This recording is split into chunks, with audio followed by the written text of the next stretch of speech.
जी हाँ, आईआरजीसी ने ऐलान किया है, आईआरजीसी के ऑफिशियल ने ऐलान किया है, ऑन रिकॉर्ड ऑन टीवी ऐलान किया है कि अगर हमारे साथ कोई भी हरकतबाजी की गई तो हम पूरी तरह से बहरीन के कोस्ट और यूएई के कोस्ट पर, उनके बॉर्डर पर, समुद्री तट के इलाकों पर कब्जा करने को तैयार है। ये रहा ईरान के ऑफिशियल का बयान, और बयान ऑन रिकॉर्ड है, ऑन एयर है। इसके बाद हड़कंप मच गया है। हजरात याद होगा, कल ही अरबों ने ऐलान किया था, अरब देशों ने, कि हम अमेरिका के साथ मिलकर ईरान पर हमला करने को तैयार है। जिसके बाद आईआरजीसी का ये रिएक्शन आज देखने को मिला, जिसमें वो सीधा बहरीन और यूएई के कोस्ट पर कब्जा करने की बात कर रहे हैं। मेरे दोस्तों, बहुत बहुत बड़ी ये कामयाबी है कि सुबह जिस चीज़ के लिए हम शोर मचा रहे थे, मैं बार बार ईरान के सामने ये बात रखना चाह रहा था, शायद वो ईरान तक बात पहुंच गई है, बिल्कुल जो मैं चाह रहा था। ये देखिए, ईरान के पार्लियामेंट स्पीकर ने कहा कि हम बहुत करीब से अमेरिका की मूवमेंट, खास करके जो उसने नई फौज अमेरिका ने इलाके में भेजी है। याद रखना, जो उनके सीनियर जनरल कमांडर ने खराब किया है, उनकी ये फौज ठीक नहीं कर सकती। और ये फौज जो आई है, ये नेतन्याहू के एक झूठे ख्वाब के चक्कर में मारी जाएगी, खत्म होगी। और हमारे आखिरी मिलाई में ये कहा है, हमारे सब्र का इम्तिहान न लिया जाए। उधर एफपीवी ड्रोन कितने खतरनाक होते हैं ये मैं आपको बता और दिखा भी चुका हूं, जिन ड्रोन का यूक्रेन इस्तेमाल करता है। खर्ग आइलैंड पर जो ईरान के फौजी हैं, ईरान ने उनको अपना एफपीवी ड्रोन सौंप दिया है। अमेरिकी सैनिकों का बेसब्री से आईआरजीसी की फौज इंतजार कर रही है। इराक के लड़ाकों के पास भी वही एफपीवी ड्रोन है, और जब इराक की गवर्नमेंट ने इन लड़ाकों को रात को जो अप्रूवल दिया है, उसके बाद जो उन्होंने फोटो जारी की है इराक के अंदर, ये देखिए ड्रोन से बनाई गई वीडियो है, ड्रोन के अंदर का रिकॉर्ड है ये। तो आप देख सकते हैं, इराक के अंदर अमेरिका की फौज का एक अड्डा था, ब्लैक हॉक उसका हेलीकॉप्टर खड़ा था, ड्रोन जाकर डायरेक्ट हिट हुआ है। ईरान के लड़ाकों ने जो इराक के अंदर हैं, उन्होंने ब्लैक हॉक जो इराक के अंदर अमेरिकी बेस पर खड़ा था, उसको हिट कर दिया है, डैमेज कर दिया है। एक अजीब सी तस्वीर सामने आई है तेल अवीव से। तमाम उम्मत मुस्लिमा इस वीडियो को शेयर कीजिए।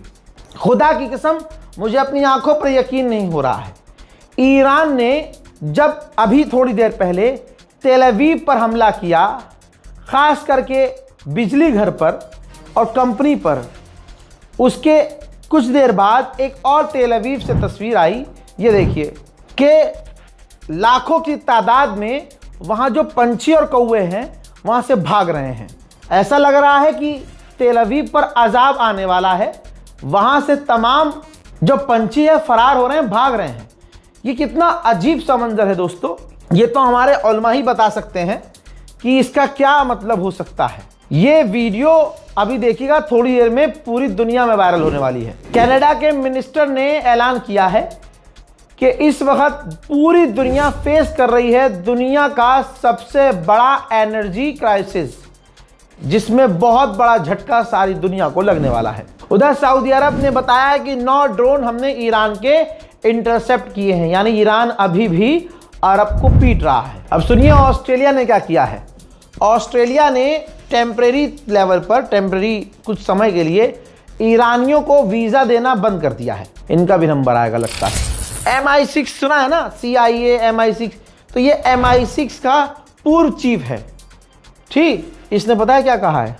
इसने कहा है कि इस वक्त इस जंग की पूरी गर्दन, अपर हैंड पूरी तरह से ईरान के हाथ में है।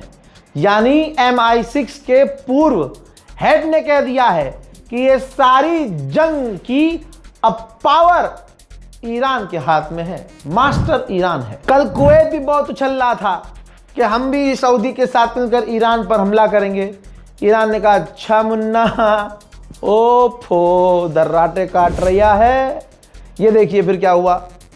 कुवैत के इंटरनेशनल एयरपोर्ट पर ही मिसाइल और ड्रोन ऐसे जाकर गिरे कि भाई 6 घंटे तक आग बुझाते रहे, तब जाकर आग पर काबू पाया गया है। इसके बाद कुवैत इतना घबरा गया कि कुवैत की गवर्नमेंट ने ये वीडियो जारी कर दिया।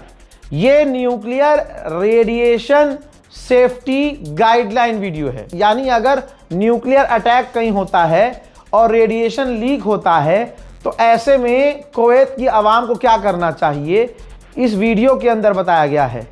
घर के अंदर रहना है, घर से दूर नहीं जाना है, खिड़की दरवाजे बंद रखने हैं, फला चीज़ें करनी है। तो यानी आप समझ सकते हैं कि कल तक जो ईरान पर हमला करने के लिए सऊदी अरब के साथ उचक रहा था, अब बता रहा है न्यूक्लियर रेडिएशन से कैसे बचना है। देखिए, पाकिस्तान के अंदर जो ईरान के एम्बेसडर हैं उन्होंने क्लियर कह दिया है कि ईरान और अमेरिका की डायरेक्ट बात नहीं हो रही है। वहीं ये रही रिपोर्ट, ईरान का अभी भी अल्हम्दुलिल्लाह ये कहना है कि हम अमेरिका पर, इस सरकार पर भरोसा नहीं करते। अभी भी ये जो बातचीत के ड्रामे हो रहे हैं ये हमें ड्रामे ही लग रहे हैं, ये ट्रिक लग रही है, क्योंकि हम पहले भी बात कर रहे थे, इन्होंने हमें धोखा दिया। लिहाजा दोस्तों एक बात क्लियर है कि जो हमारा कल की वीडियो में डिमांड था, जो हम बातें कह रहे थे, जो ईरान तक पहुंचा रहे थे हम बातें, वो ऐसा लग रहा है पहुंच गई हैं। और ईरान जो अब बातचीत बड़े आंख बंद कर रहा था, अभी ईरान ने सारी चीज़ों पर शक जता दिया है। और सबसे बड़ी बात इसी रिपोर्ट में है कि हम दोबारा भरोसा नहीं कर सकते। उससे बड़ी बात यह है कि पाकिस्तान में मौजूद जो ईरान के एम्बेसडर हैं उन्होंने कहा डायरेक्ट तो बात हो ही नहीं रही है फिलहाल तक। तो दोस्तों इस रिपोर्ट को शेयर कीजिए, इंतजार कीजिए मेरे अगले अपडेट का। तब तक के लिए जय हिंद।